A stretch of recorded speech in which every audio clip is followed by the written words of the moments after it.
What is going on, guys? Duranathor here again, and it's time for us to start the other campaign. I think this is the way you do it. I think you press continue. I don't know how much of the cutscene it shows.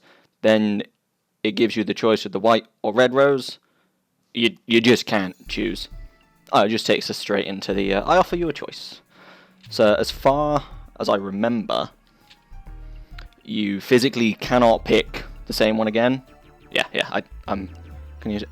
Pressing down, pressing up, nothing. So you have to side with the Orcists, side with Seto.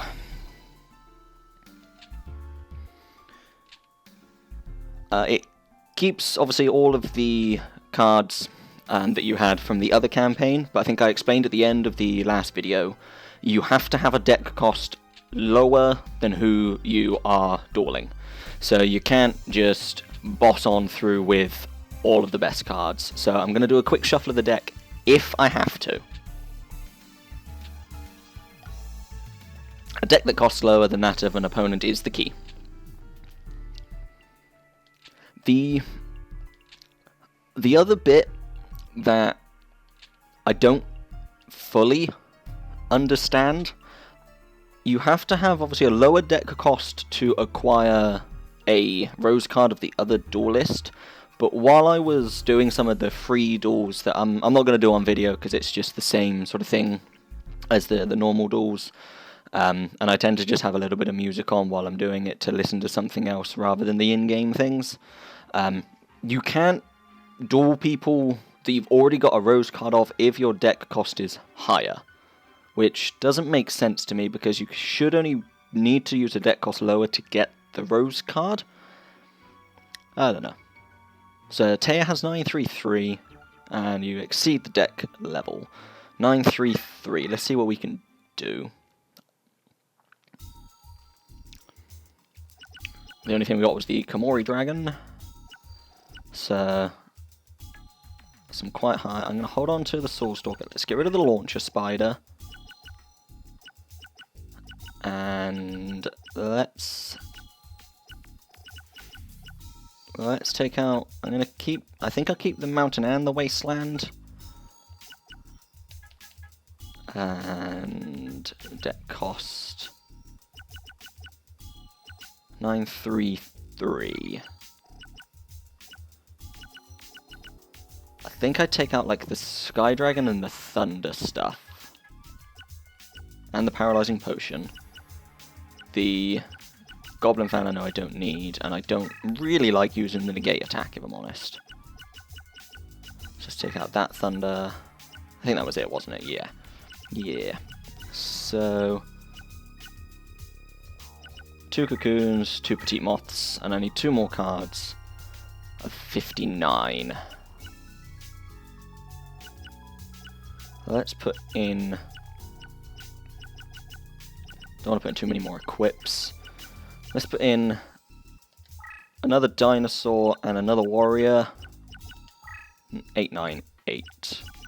Okay, and I should have done this first. NVE7. NVE7.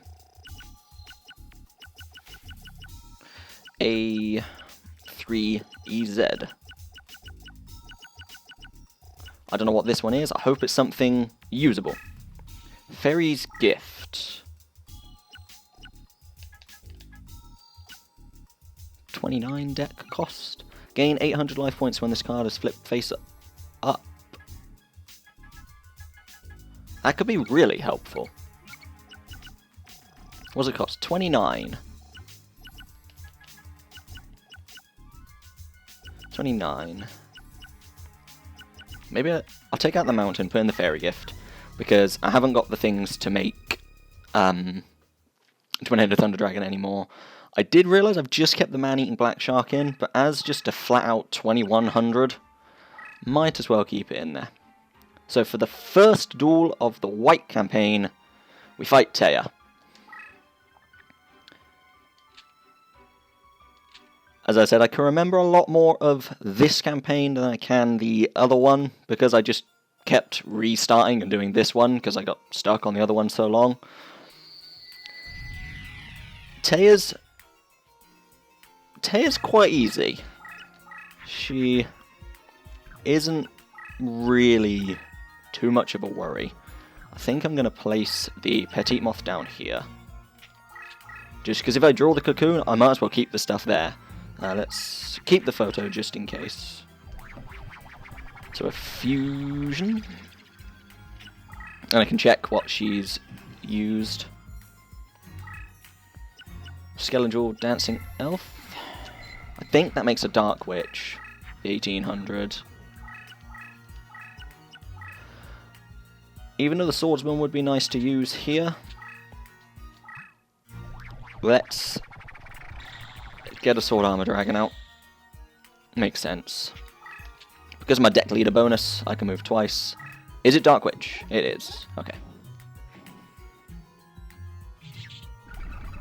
The main worry you have for Taya is she has, I think it's like Silver Bow and Arrow and like Dark Energy, things like that. She tends to use quite a lot of equips. It was, there you go, Enchanted Javelin. Fairy monsters automatically destroy fiends. So that's a fairy that can now auto-destroy fiends. That's the fairy's gift. Do I play the Infinite Dismissal? Try and lure her into attacking me. I think that's probably a good idea. Let's move to here, because then I can move my deck master up and then this guy can move twice.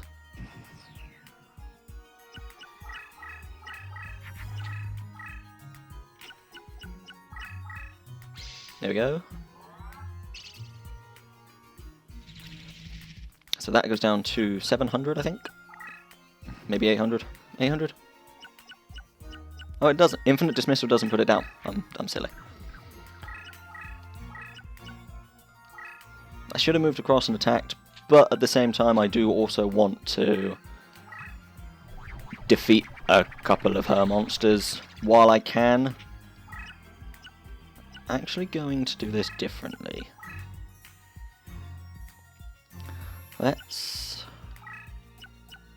keep this spellbound for a bit, because then I can run my Hourglass into it, and I know I'm not going to then end up taking like 1,000,000 damage. I got 9, so they're the only two things I really want to boost. So let's do this.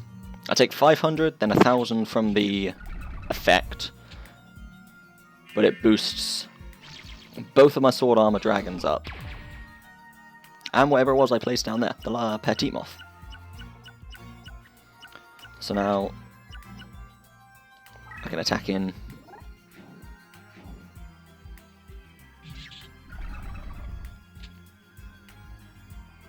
Can it move twice already? Yeah.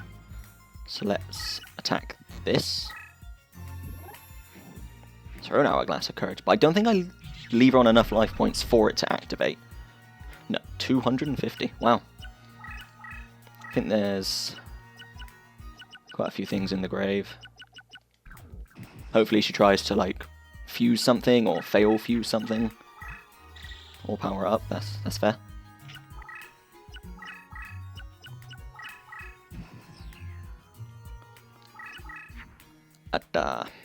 Fairy's Gift gives me more life points. What did she equip? Silver Bow and Arrow, increase power of fairies by 500. Because I don't want to play the King of Yami Makai and then just lose, basically. Let's see. Move you down. Move you here. Put that there. And let's put the Raise Body Heat on.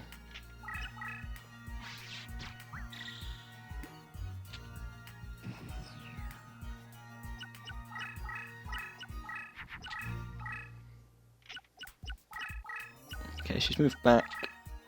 Sword of the Pure, is that 800? 2,000. That'd be a handy card to have.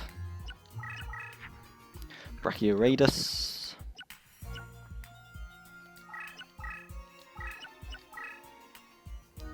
Let's put him there. And do this to encourage her to move over, but then put the radius here. Once again, I think I put her too low for this to activate? Yeah. Let's move the Sword Armor Dragon over. She can attack me directly, but I don't think she was going to move down. A power increase. Still going to be nothing compared to 3,750 though, is it? Cocoon of Evolution. Why not? Let's do it.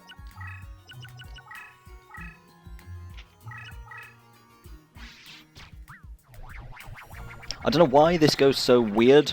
I think it's because it's just on abbreviated. But it always has done. So with Larvae of Moth, in 5 turns it turns into Pupa of Moth. And then in 1 turn, after you flip up Pupa, it turns into Perfectly Ultimate Great Moth. If Larva of Moth is destroyed, you get a Larvae Moth back, which is the 500 attack insect. If the Pupa of Moth is destroyed, you get a Great Moth rather than the Perfectly Ultimate Great Moth. Let's move across, encourage her to move down. My Brachial Radius comes out of Spellbound, so I should win next turn.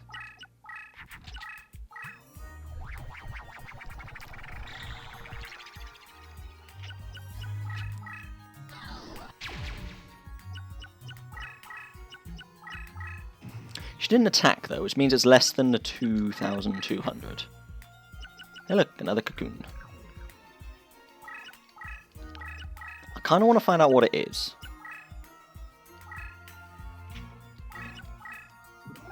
A Dark Witch, okay. So Hoshiningen would have only boosted it by 300. That went really loud. Can't really find, can't really... How much you got in Grave? Is it worth it? Yeah.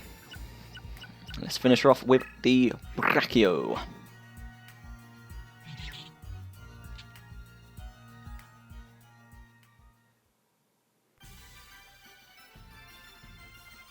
And hopefully the Sword Arm gets promoted again. That'd be nice.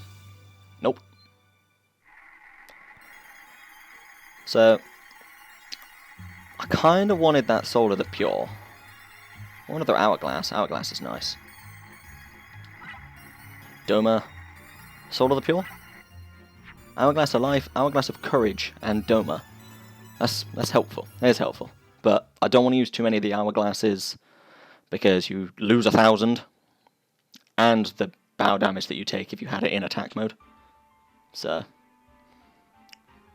it's our first of the red rose cards. And next up, Tristan. 1149. So I'm going to take out basically the cocoon stuff. And so I don't want to put too many of the Hourglasses in. I'm not going to put in Doma. Let's put another Kaiser Dragon in. And I might as well put the Thunders in, if I can find them.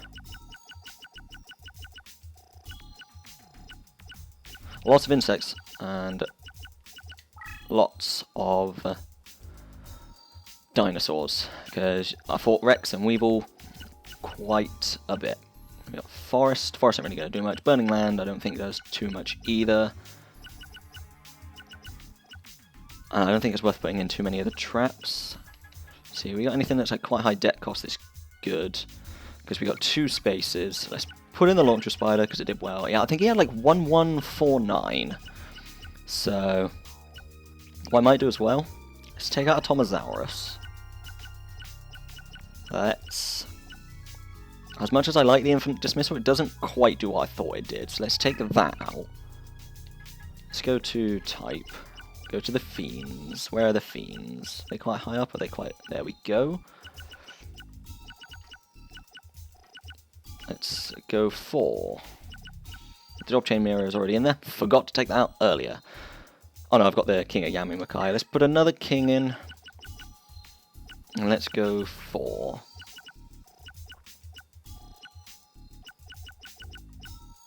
the man-eating black shark.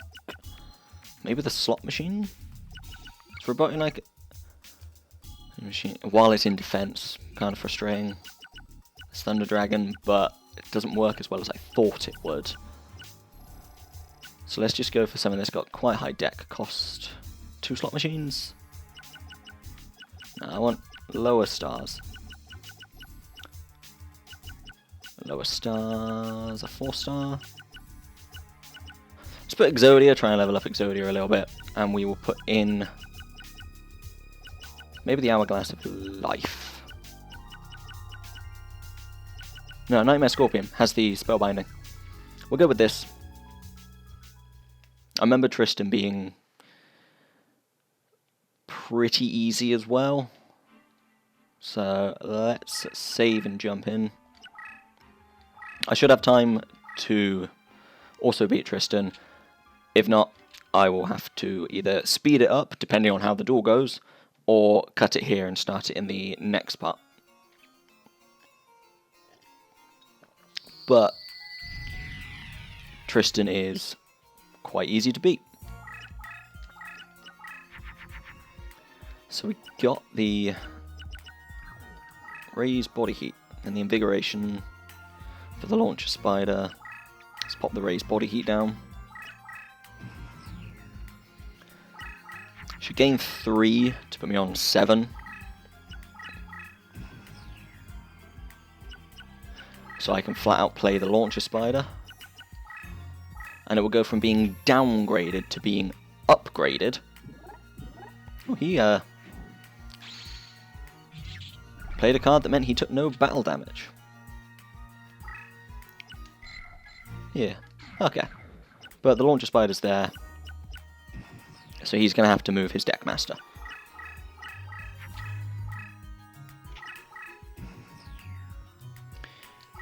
Got 3. I've got the little dinosaur.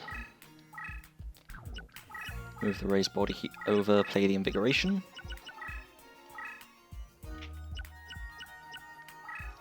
Then move the launcher spider by 1.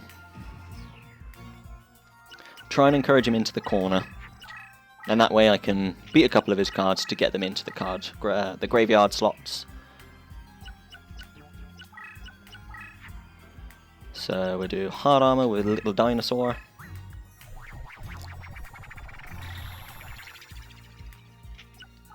Boost it with invigoration.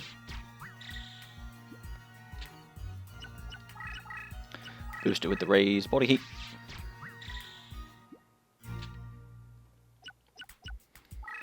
And I'm going to leave the launcher spider where it is, just to discourage him from moving back the other way.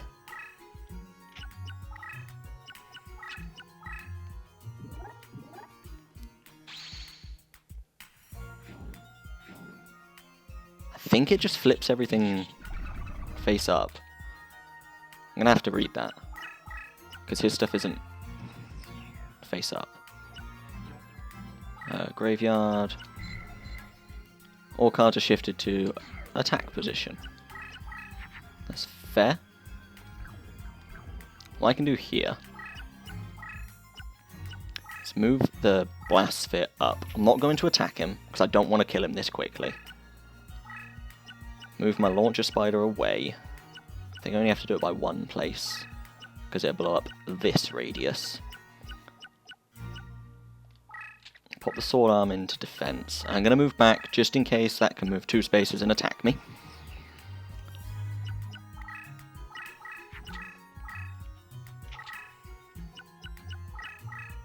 It's a 1-4. It's a 1-1. Honestly, I was expecting the blast sphere to die.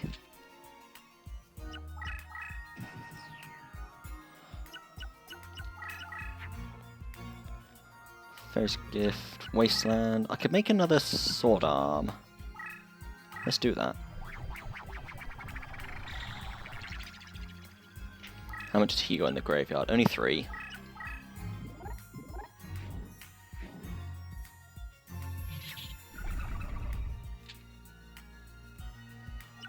I'm not going to finish him off yet. I want to try and encourage him to play some more cards.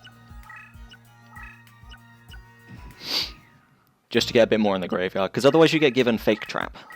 And even if I'm not necessarily going to use some of these cards, I'd rather have them than Fake Trap. Let's change everything to Wasteland.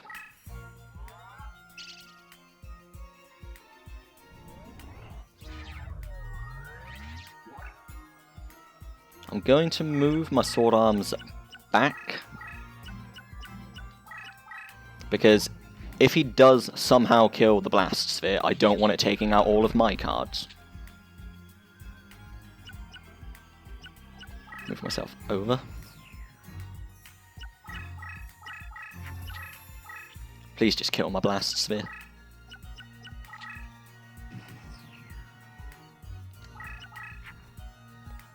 I mean, I don't really have to worry about anything unless there's a card specifically I want to level up.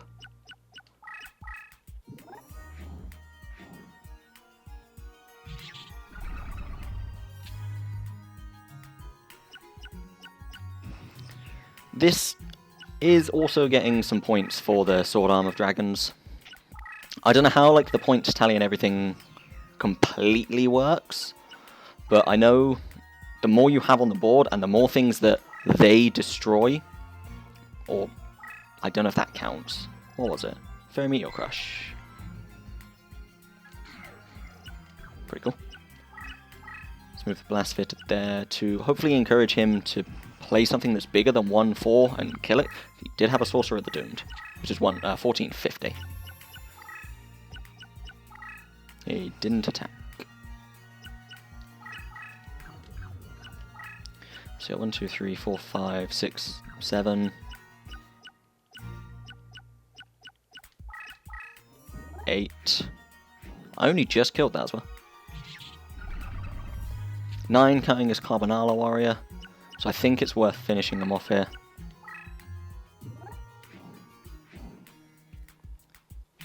$10 in the card graveyard. I think it's either 10 slots or 12 slots.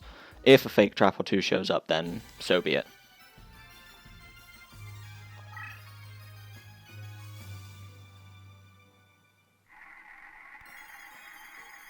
There isn't. Okay, so Fairy Meteor Crush would be nice. Very nice. The Direct again. Yeah, the Fairy Meteor Crush, even though it's random, could come in handy. So he says you beat the crab out of me because of his Crab Walker strategy. The amount of times I've played this, still no idea what his Crab Walker strategy actually is. I think it's because his terrain has like everything sideways. So my has 1003.